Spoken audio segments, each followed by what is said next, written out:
The calling that I feel as an artist is one to meditate on what it means to live a life, to have an experience.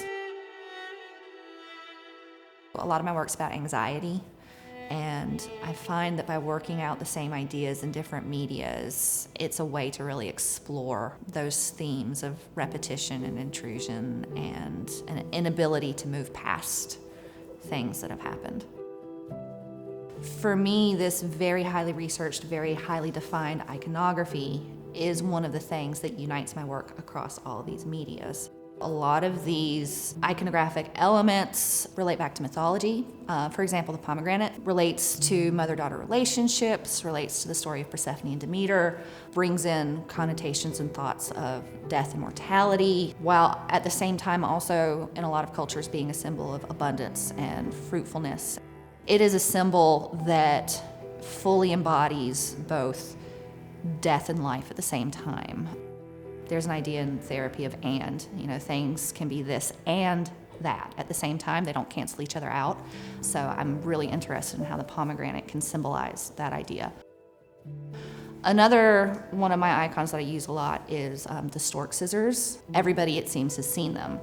Few people realize that the reason they look like storks is they were originally maternity scissors.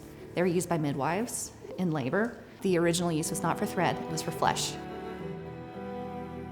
A lot of times, if people say they do work about motherhood, they think it's something very sweet and hallmark, but I think it's a relationship that has teeth. You cannot be that close without causing each other pain. So scissors, they're sharp, they're wounding, they're complex, but then you think about cutting, it can be a negative, but it can also be cut away the things that no longer serve you. I'm talking about painful things, but they're also beautiful in a way.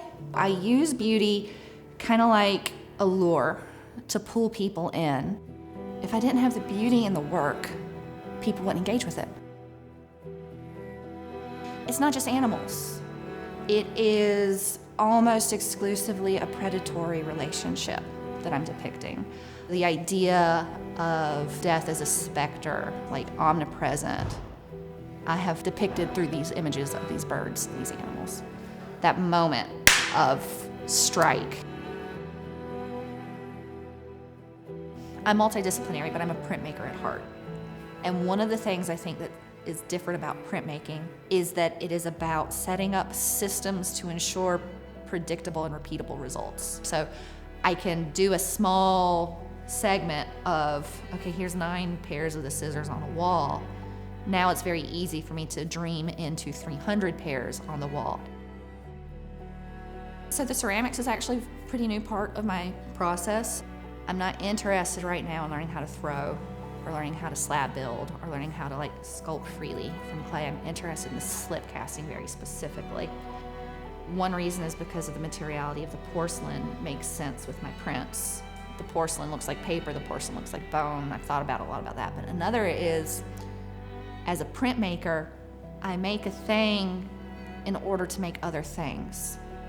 And so making the mold and then pulling the casts out of the mold is a very natural extension of my printmaking practice, which is why it speaks to me.